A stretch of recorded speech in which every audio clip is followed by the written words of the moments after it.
حضرت موسیٰ علیہ السلام کے معجزات۔ السلام علیکم۔ قرآن مجید میں حضرت موسیٰ علیہ السلام کے بہت سے معجزوں کا ذکر آیا ہے۔ حضرت موسیٰ علیہ السلام نے جب فرعون کے دربار میں دعوت توحید کا پیغام لے کر گئے تو پھر فرعون نے ان کے مقابلے میں پورے ملک کے بڑے اور فیمس جادوگروں کو بلا لیا۔ ان جادوگروں نے اپنی رسیاں پھینکی تو وہ سانپوں میں بدل گئی۔ تب حضرت موسیٰ علیہ السلام نے اللہ تعالیٰ کے حکم سے اپنا عصا پھینکا تو آپ کا عصا بہت بڑا سانپ بن گیا اور اس نے جادوگروں کی آلات کو نگل لیا۔ ویڈیو دیکھنے سے پہلے چینل کو سبسکرائب کر لیجئے اور بیل نوٹیفیکیشن کو دبا دیں۔ حضرت موسیٰ علیہ السلام مسلسل دعوت حق کا پیغام پھیلاتے رہے۔ فرعون انکار کرتا رہا اور بنی اسرائیل پر ظلم کرتا رہا تو حضرت موسیٰ علیہ السلام نے اللہ تعالیٰ سے دعا کی کہ ان پر عذاب نازل کرے۔ ان پر ٹڈے دل کا عذاب نازل ہوا جو ان کی فصلوں اور درختوں پر مسلط ہو گیا اور ان کے لیے مصیبت بن گیا۔ پھر وہ حضرت موسیٰ علیہ السلام کے پاس آ کے معافی مانگنے لگے اور کہنے لگے کہ ہمیں اس عذاب سے نجات دلا دے، ہم تم پر ایمان لے آئیں گے۔ حضرت موسیٰ علیہ السلام نے اللہ تعالیٰ سے دعا کی اور عذاب ہٹوا دیا، لیکن بنی اسرائیل نے پھر سے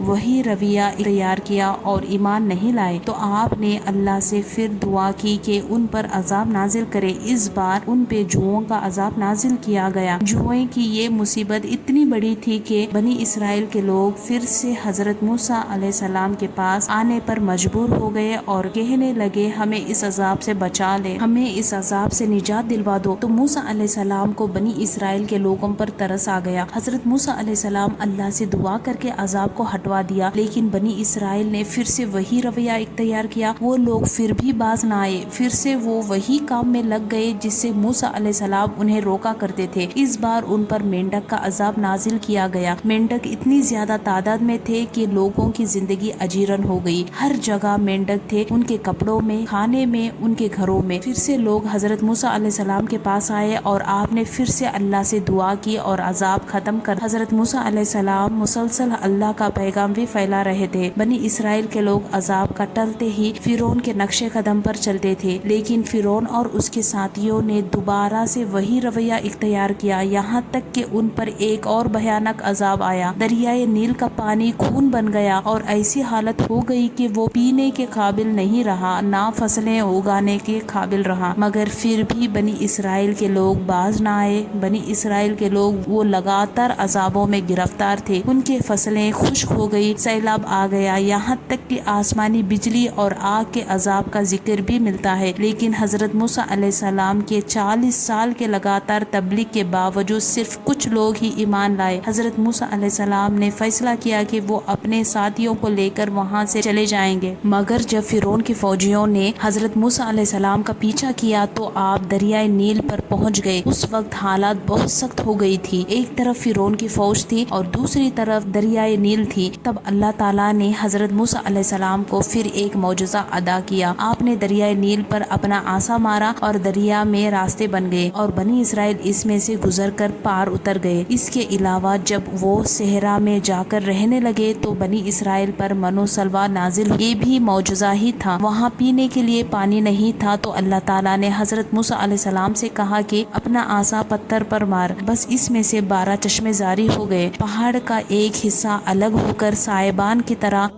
ان کے سروں پر آ کھڑا ہوا۔ فرعون کو قحط اور خشکسالی نے آ لیا۔ یہ بھی حضرت موسیٰ علیہ السلام کے معجزات میں سے تھا۔ ایک اور بڑا معجزہ یہ تھا کہ اس مقتول کو پھر سے زندگی مل گئی تھی، جس کا قتل بنی اسرائیل میں اختلاف کا سبب بن گیا تھا۔ دیاوان میں بنی اسرائیل سب گرمی میں چل رہے تھے، اللہ تعالیٰ نے انہیں بادلوں کا سایہ عطا فرما دیا، یہ بھی ایک معجزہ تھا۔ اور اللہ تعالیٰ نے حضرت موسیٰ علیہ السلام کو بہت سارے معجزات عطا فرمائے جنہیں بنی اسرائیل نے اپنی آنکھوں سے دیکھا، مگر وہ قوم پھر بھی ایمان نہ لائی اور مسلسل انکار کرتی رہی اور شرک کرتی رہی۔ ان پر کئی عذاب آئے اور ٹالے گئے۔ جن لوگوں نے موسیٰ علیہ السلام کے معجزات پر یقین کیا اور ان پر ایمان لائے وہ خیر پائے اور باقیوں کو اللہ تعالیٰ نے سخت عذاب میں مبتلا کر دیا۔ اگر آپ کو یہ ویڈیو اچھی لگی تو لائک ضرور کریے گا۔ السلام علیکم۔